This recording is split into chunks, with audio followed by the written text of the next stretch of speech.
میں عبد القادر ہوں اور اس کو تحریر کیا ہے ثروت نذیر نے۔ انہوں نے کھڑے ہو کر بڑی تنقیدی نظروں سے لان کی سجاوٹ کا معائنہ کیا۔ ہر چیز ان کی مرضی خواہش پسند کے عین مطابق تھی۔ ان کی زندگی میں حسن، سلیقہ، ترتیب کا بہت عمل و دخل تھا۔ وہ اپنی زندگی میں کسی بے ترتیبی کو پسند نہیں کرتی تھیں۔ 2 کنال کے اس لان کے ایک کونے میں باربیکیو کا انتظام تھا۔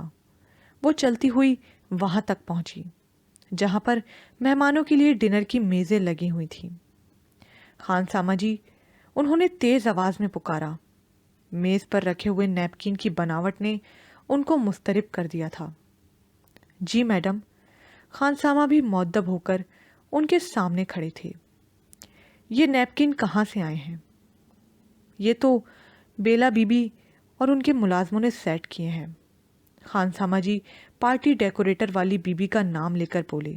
انہوں نے نفرت سے ناک سکیڑی۔ اتنے پیسے لیتے ہیں یہ لوگ اور کام ان کا بالکل 3rd کلاس ہے۔ وہ کچھ بے بسی کے عالم میں چلتی ہوئی لان کے مرکزی حصے تک آ پہنچی۔ لان کی لینڈ اسکیپنگ کی بہت شاندار تھی۔ بیش قیمت پودے صاحب خانہ کے ذوق اور امارات کے آئینے دار تھے، اور آج کی پارٹی کے پیش نظر لان کی سجاوٹ دیدنی تھی۔ دیدہ زیب برقی کمکمے، اعلیٰ سیٹنگ ارینجمنٹ، تازہ پھولوں کی بھینی بھینی سجاوٹ، مہنگی اور نفیس کراکری، کھانے کے لیے لاہور کے بہترین شیف کے ہاتھوں کے بنے ہوئے کانٹینینٹل، پاکستانی، چائنیز، اٹالین کھانے، پینے کے لیے باہر سے مہنگی شیمپین منگوائی گئی تھی۔ اس کے علاوہ سافٹ ڈرنک، قہوہ، کشمیری چائے، لسی۔ یہ ایسی شاندار پارٹی تھی جس میں مہمان کے منہ سے نکلی ہوئی کوئی بھی فرمائش پوری کی جا سکتی تھی۔ لان کے جنوبی کونے میں مغلیہ طرز کا ایک اسٹیج تیار تھا جس پر بیٹھ کر کلاسیکی گائک نے داد سخن سمیٹنی تھی۔ اس کے علاوہ ایک آرکیسٹرا بھی موجود تھا جو ہلکی ہلکی دھنوں سے ماحول کو مزید خوابناک اور اثر انگیز بنا رہا تھا۔ عبد الصمد گھر کے مین دروازے سے باہر نکلے تو میرا لان میں کھڑی پارٹی کی تیاری کو فائنل اپروول دے رہی تھیں۔ عبد الصمد نے اپنی ٹائی کی نوٹ کو دوبارہ سے کالر کے بیچ میں جمایا۔ میرا نے مسکرا کر عبد الصمد کی جانب دیکھا اور ان پر بھی ایک بھرپور تنقیدی نگاہ ڈالی۔ Am I looking right؟ عبد الصمد نے میرا کے کان کے پاس سرگوشی کی۔ وہ مسکرا کر عبد الصمد کے سامنے کھڑی ہو گئی۔ عبد الصمد نے بلیک ڈنر سوٹ پہن رکھا تھا۔ باوجود باقاعدہ ورزش اور یوگا کے ان کا جسم عمر کے تقاضوں کے مطابق کچھ فربہ ہو گیا تھا، لیکن یہ ہلکا سا جسمانی بھاری پن ان کی بلند قامت پر سوٹ کرتا تھا۔ سلکی بال جو کنپٹیوں سے گرے ہو چکے تھے عبد الصمد کی شخصیت کو مزید پرکشش بنا دیتے تھے۔ میرا نے دوبارہ سے عبد الصمد کی ٹائی کی نوٹ کو ہولے سے چھوا۔ کیوں، ٹائی ٹھیک نہیں ہے؟ عبد الصمد نے پوچھا۔ وہ کچھ دیر سوچتی رہی۔ دیکھو، یہ ٹائی تمہارے ڈریس کے ساتھ بالکل میچ کر رہی ہے۔ عبد الصمد نے میرا کی پرسوچ نظروں سے گھبرا کر جلدی سے کہا، ہاں وہ تو ٹھیک ہے، مگر آپ فرنٹ پاکٹ میں رومال رکھنا بھول گئے۔ وہ عبد الصمد کو ان کی تیاری میں موجود کمی کا احساس دلا کر بولی، فارگیٹ اٹ یار، رومال مجھے بہت اوور لگتا ہے۔ عبد الصمد اکتا کر بولے۔ میرا کے چہرے پر ناگواری کے تاثرات دیکھ کر عبد الصمد نے ہتھیار ڈال دیے۔ اوکے بابا، اوکے، آج کے دن میں تمہیں ناراض نہیں کر سکتا، ٹھیک ہے؟ عبد الصمد نے ان کے بازو میں اپنا بازو ڈال دیا۔ وہ دونوں لان کے بیچ میں بنی ہوئی ٹف ٹائل والی روش پر چلنے لگے۔ میرا نے آج اپنے ہی ڈیزائن کیے ہوئے کپڑے پہن رکھے تھے۔ جدید تراش خراش کے کپڑوں میں وہ بے حد اسمارٹ اور کم عمر لگ رہی تھیں۔ بالوں کا اسٹائل اور میک اپ بھی بے حد مہارت سے کیا گیا تھا۔ باہوں میں باہیں ڈالے وہ لان میں گھومتے رہے۔ وہ دونوں اس وقت دنیا کا بہترین جوڑا لگ رہے تھے، مطمئن، آسودہ، خوشحال، ہر طرح کے رنج و الم سے آزاد۔ ان کا شمار معاشرے کے اس کلاس سے تھا جن کے لیے زندگی میں دکھ، درد، مصیبت، معاشی تنگ و دستی ٹائپ کا کوئی باب نہ تھا۔ ان کی زندگی کا یہ باب صرف اور صرف آسودگی سے شروع ہو کر آسودگی پر ختم ہوتا تھا۔ انہوں نے عبدالصمد کے ہمراہ چلتے ہوئے ان کے کندھے پر اپنا سر رکھ دیا۔ جانتے ہیں، آج میں 50 سال کی ہو گئی ہوں۔ عبدالصمد نے چوکنے کی ایکٹنگ کرتے ہوئے ان کو کندھوں سے پکڑ لیا۔ تم سچ کہہ رہی ہو؟ نہیں نہیں، یو مسٹ بی جوکنگ۔ پھر 25 سال کہاں چھوڑ آئی ہو؟ تم تو مجھے آج بھی 25 سال کی لگ رہی ہو۔ میں اور 25 سال کی؟ یو نو، عبد القادر 27 سال کا ہو گیا ہے۔ عبد القادر کا ذکر کرتے ہوئے میرا کی آواز میں بے پناہ اداسی در آئی تھی۔ 2 سال ہو گئے، ہمارا لندن جانے کا پروگرام نہیں بن سکا۔ کوئی نہ کوئی مصروفیت آڑے آتی رہی۔ فون پر بھی وہ بات نہیں کرتا۔ جانے کیا کر رہا ہے وہ وہاں۔ نہ پاکستان آتا ہے، نہ فیوچر کے بارے میں کچھ سیریسلی کرتا ہے۔ مجھے اس کی طرف سے بہت فکر ہے۔ وہ اب بڑا ہو گیا ہے میرا، اس کے بارے میں پریشان نہ ہوا کرو۔ عبدالصمد ان کو مطمئن کرتے ہوئے بولے، کیسے فکر نہ کروں؟ اس کے ہم عمر دوست، میری کولیگز کے بچے سب مختلف شعبوں میں سیٹ ہو گئے ہیں۔ میری دوست مسز آفاق نے تو اپنے بیٹے شیان کی پچھلے سال شادی بھی کر دی ہے۔ شیان عبدالقادر سے 8 ماہ چھوٹا ہے۔ اتنی اچھی ملٹی نیشنل کمپنی میں جاب کر رہا ہے، اس قدر ویل گروم۔ پلیز میرا، تم عبدالقادر کو دوسرے بچوں کے ساتھ کمپیئر کرنا بند کر دو۔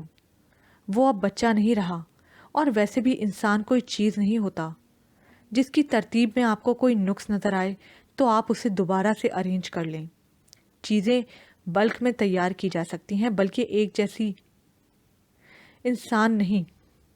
ہر انسان دوسرے سے مختلف ہوتا ہے، اور ہمارا عبدالقادر کچھ مختلف ہے دوسروں سے۔ میرا خاموشی سے عبدالصمد کی باتیں سنتی رہی۔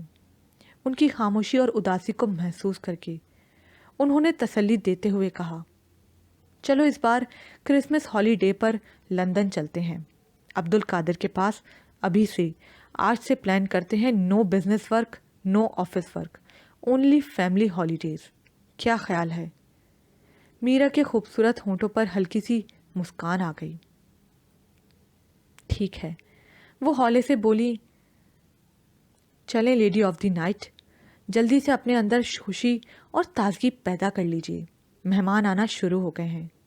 عبدالصمد نے گیٹ کی طرف دیکھ کر کہا جہاں پر جنرل یوسف اپنی مسز کے ساتھ BMW سے اتر رہے تھے۔ Hi aunty, hello aunty. Mrs Afridi کے بعد ان کے پیچھے کھڑی پلوشہ اور شندانہ نے میرا کو گالوں پر بوسے دینے کے بعد ہیلو ہائی شروع کی۔ میرا نے ان دونوں سے پھولوں کے بکے وصول کیے۔ You look گارجس۔ شندانہ اپنے سلکی سیاہ بالوں کی لٹ کو پیچھے پھینک کر بولی، تھینک یو ڈارلنگ، آپ دونوں بھی بہت کول لگ رہی ہو۔ وہ تعریفی انداز میں ان کی جانب دیکھ کر بولی۔ شندانہ اور پلوشہ 18-19 سال کی خوش شکل، خوش لباس، جدت پسند، حفظ مراتب کا خیال رکھنے والی بے حد پیاری لڑکیاں تھیں۔ وہ کانوینٹ کی تعلیم یافتہ تھیں اور آج کل کیڈٹ میں زیر تعلیم تھیں۔ دونوں لڑکیاں دور جدید کے فیشن اور خاندانی رکھ رکھاؤ کی بہترین مثال تھیں۔ برسوں کی ہمسائیگی کی وجہ سے میرا ان دونوں بچیوں کے لیے اپنے دل میں خاص لگاؤ اور شفقت محسوس کرتی تھی۔ دونوں نے آج سلیو لیس لمبی شرٹ کے ساتھ ٹخنوں سے اونچی کیپری پہن رکھی تھی۔ بغیر دوپٹوں کے ان کے سفید ودیانہ سانچے میں ڈھلے ہوئے جسم ایسے مقناطیس کی مانند لگ رہے تھے جو پارٹی میں موجود بہت سے نوجوان لڑکوں اور رشتوں کی تلاش میں سرگردہ ماؤں کی نظروں کو اپنی طرف کھینچ چکے تھے۔ کبھی کبھی میرا کو خیال آتا کہ وہ پلوشہ کے بارے میں مسز آفریدی سے بات کریں۔ پلوشہ جب ہنستی تو اس کے گال میں پڑنے والا بھنور بے اختیار دیکھنے والے کو مبہوت کر دیتا، لیکن نہ جانے کیوں وہ عبدالقادر کے بارے میں کسی قسم کا استحقاق استعمال کرنے سے ڈرتی تھی۔ انٹی، آج آپ کی ویڈنگ اینیورسری ہے؟ شندانہ نے پوچھا۔ ارے نہیں بھائی، آج تو میری برتھ ڈے ہے، میرا دلفریب مسکراہٹ کے ساتھ بولی۔ ویسے ہے تو یہ مینرز کے خلاف کہ کسی خاتون سے اس کی عمر پوچھی جائے، لیکن اگر آپ مائنڈ نہ کریں تو۔ شندانہ ذرا ہچکچا کر بولی۔ دراصل اب میرا نے اپنی عمر کو چھپانا چھوڑ دیا تھا۔ اب ویسے بھی اپنے قریبی دوستوں، حلقہ احباب اور عبد القادر کے ہم عمر دوستوں کی وجہ سے وہ اپنی اصل عمر کو چھپا نہیں سکتی تھیں۔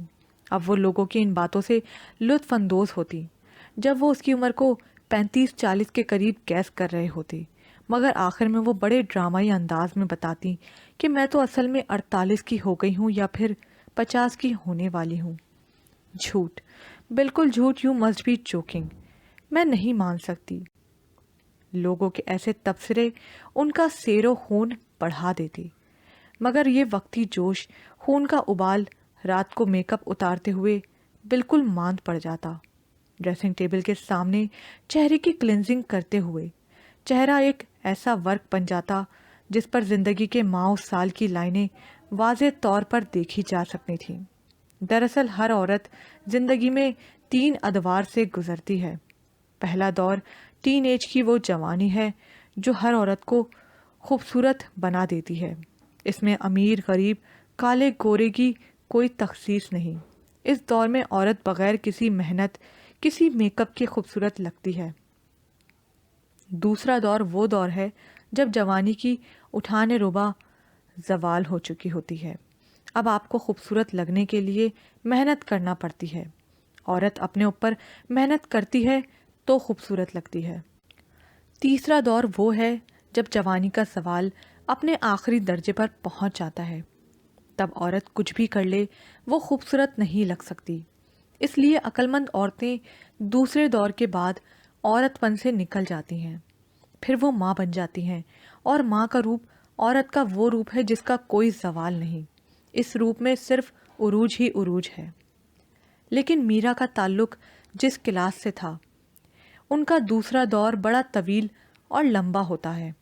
اعلیٰ خوراک، معاشی خوشحالی، ذہنی آسودگی، بے فکری، خوبصورتی کے زوال کی رفتار کو آہستہ رکھنے میں معاون ثابت ہوتی ہے۔ آنٹی، آپ آئی تھنک 35 کی ہوں گی۔ شندانہ کچھ دیر سوچ کر بولی۔ تھینک یو ڈارلنگ، آپ نے تو میرا دل خوش کر دیا، میرا خوش دلی سے کہہ کر لگا کر بولی۔ کیا مطلب؟ شندانہ کچھ نہ سمجھتے ہوئے بولی۔ بس اس 35 میں 15 اور ایڈ کر لو۔ وہ شندانہ کو حیران کر کے نئے آنے والے مہمانوں سے گرم جوشی سے ملنے لگی۔ رات کے 11 بج چکے تھے، ڈنر سرو کیا جا رہا تھا۔ بیرے مشروبات کی ٹرے اٹھائے ادھر ادھر آ جا رہے تھے۔ میرا کی برتھ ڈے کا دن وہ دونوں بڑے اہتمام سے مناتے تھے۔ خاص کو مدعو کیا جاتا تھا۔ میرا نے ذرا سا چکن ٹکا اپنی پلیٹ میں ڈالا اور گھوم پھر کر پورے لان میں مہمانوں سے گفتگو کرنے لگی۔ وہ اس وقت ایک فکر مند میزبان لگ رہی تھیں۔ آفتاب بھائی، چھوڑیں پالیٹکس کی باتیں، آپ نے سجی ٹرائی کی؟ ایسی سجی تو اب بلوچستان میں بھی نہیں ملے گی۔ وہ مشہور سیاستدان آفتاب ہاشوانی کے پاس کھڑی تھی۔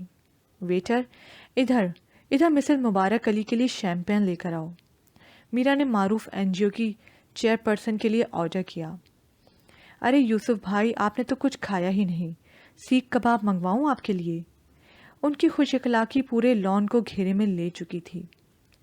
سائرہ بانو کی بلند آہنگ آواز پر ڈنر کے ماحول کو مزید سحر انگیز بنا رہی تھی۔ آج کی رات وہ آئے ہیں بڑی دیر کے بعد، آج کی رات بڑی دیر کے بعد آئی ہے۔ وہ کچھ دیر اسٹیج کے پاس کھڑی سائرہ بانو کی گائیکی کو سراہتی رہیں۔ میرا، تم خود بھی تو کچھ لو۔ شفق اپنی بلیک شیفون کی ساڑی سنبھالتی ہوئی ان کے قریب آ کھڑی ہوئی۔ بس یار، میں تو رات کو ویسے بھی کھانا نہیں کھاتی۔ جبھی تو 1 انچ کا فرق نہیں پڑا تم میں، شفق ستائشی انداز سے بولی۔ اور سناؤ، عبد القادر کا کیا حال ہے؟ کب ہارا ہے وہ پاکستان؟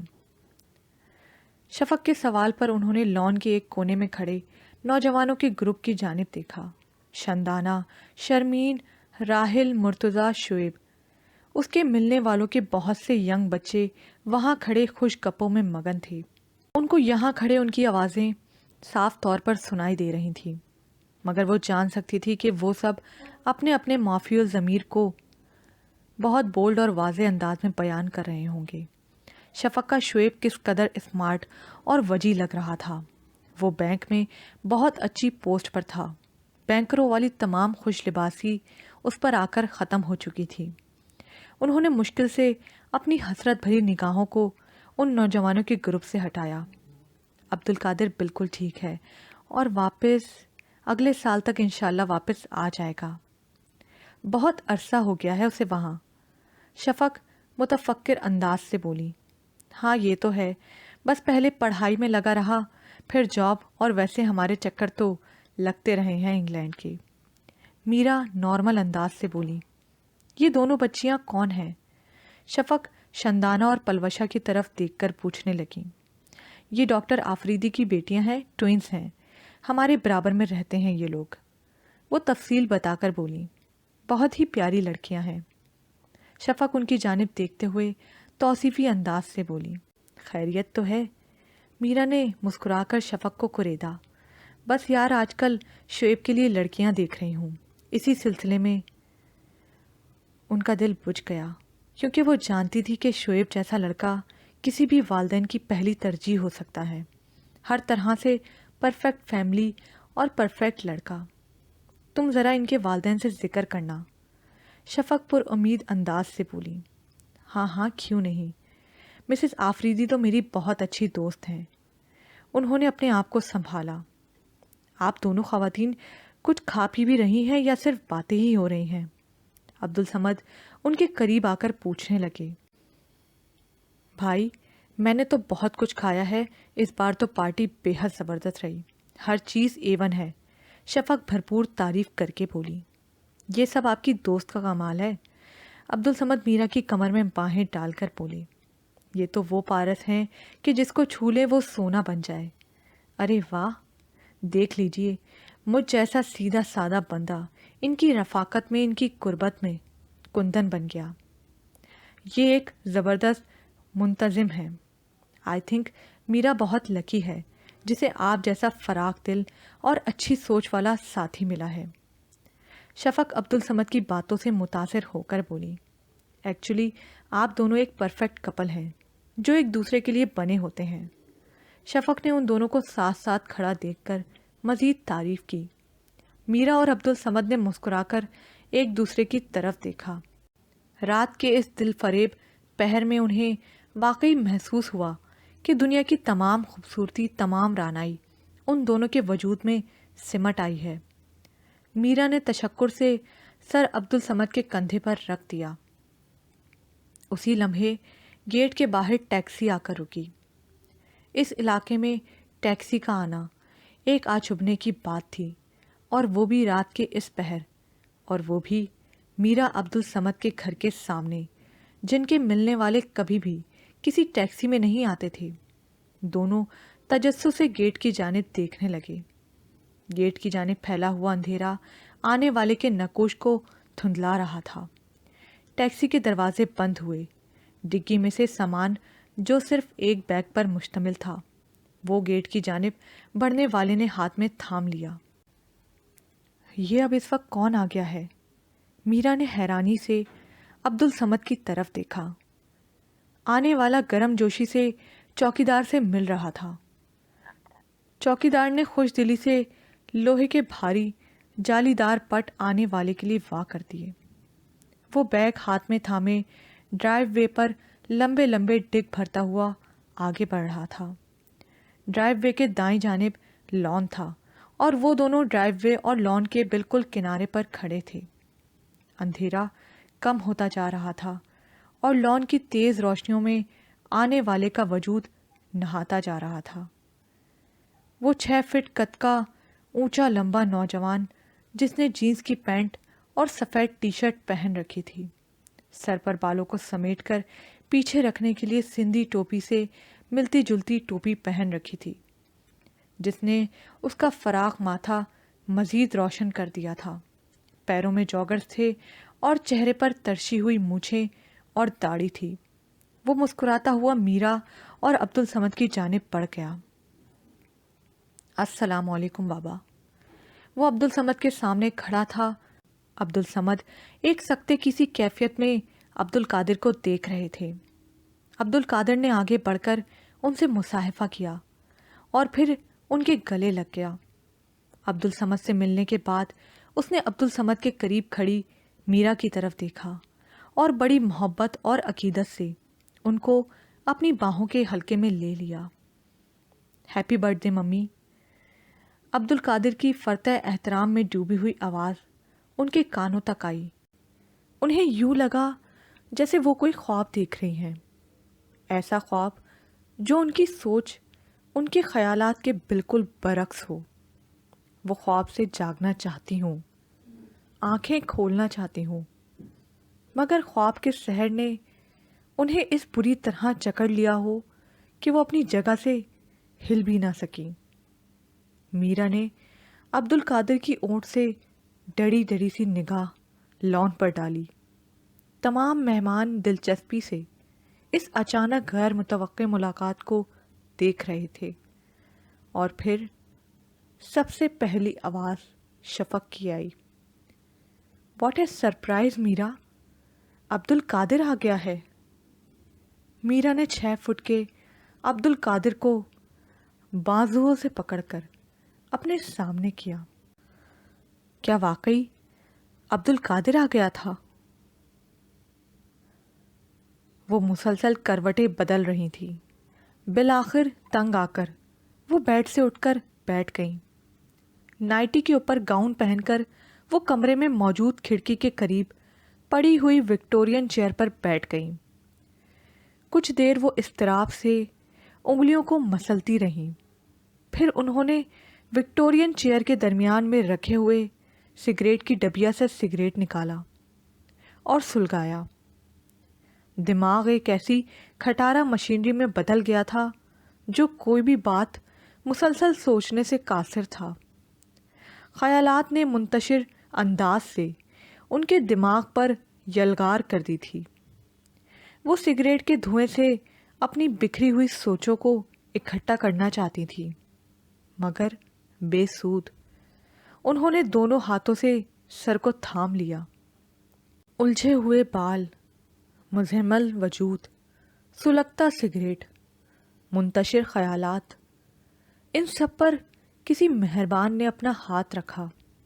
میرا نے مڑ کر دیکھا تو عبدالصمد ان کی پشت پر کھڑے تھے۔ انہوں نے لرزتے کانپتے ہاتھوں سے عبدالصمد کے ہاتھ کو مضبوطی سے پکڑ لیا۔ عبدالصمد میرا کی برابر والی کرسی پر بیٹھ گئے۔ سو کیوں نہیں رہی؟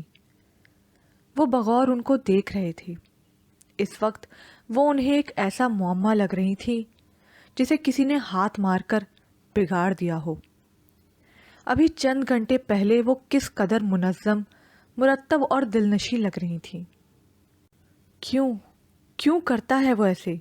بچپن سے لے کر لڑپن اس نے ہمیشہ مجھے آپ کو کوئی بھی خوشی نہیں دی، کوئی بھی ایسا لمحہ نہیں رہا کہ ہم اس پر فخر کر سکیں، اور اب انگلینڈ میں تھا تو میں پھر بھی پرسکون تھی کہ وہ ایک ذمہ دار انسان کی طرح بیہیو کر رہا ہے۔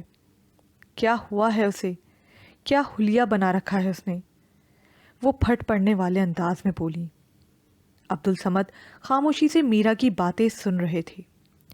چونک تو وہ بھی گئے تھے عبدالقادر کو دیکھ کر۔ اب سے 3 سال پہلے ان کی ملاقات جس عبدالقادر سے ہوئی تھی، وہ مکمل مغربی رنگ میں رنگا ہوا لڑکا تھا، صرف نام کا مسلمان۔ اس کے بے شمار لڑکیاں دوست تھیں، نائٹ کلب، کسینو، ڈرنک، ہلا گلا، اور آج جب وہ گیٹ سے ان کی جانب آیا تو عبدالصمد کو ایک لمحے کو لگا کہ اس کے بابا کی شکل کا کوئی آدمی ان کے سامنے کھڑا ہے۔ وہ شاکڈ رہ گئے تھے۔ کیا کوئی پوتا دادا سے اتنا بھی مماثل ہو سکتا ہے؟ وہ ایسے ہی وجیح انسان تھے، خوبصورت ترشی ہوئی داڑھی، جنا کیپ پہنے، ماتھے پر محراب کا نشان۔ آپ کچھ بولتے کیوں نہیں؟ عبدالصمد نے چونک کر ان کی جانب دیکھا۔ یہاں پر یہ پارٹ اختتام کو پہنچا۔ مزید پارٹ سننے کے لیے اردو ناولز اور پرائڈ کو لائک کیجیے، سبسکرائب کیجیے، شیئر کیجیے، کمنٹ کرنا مت بھولیے گا۔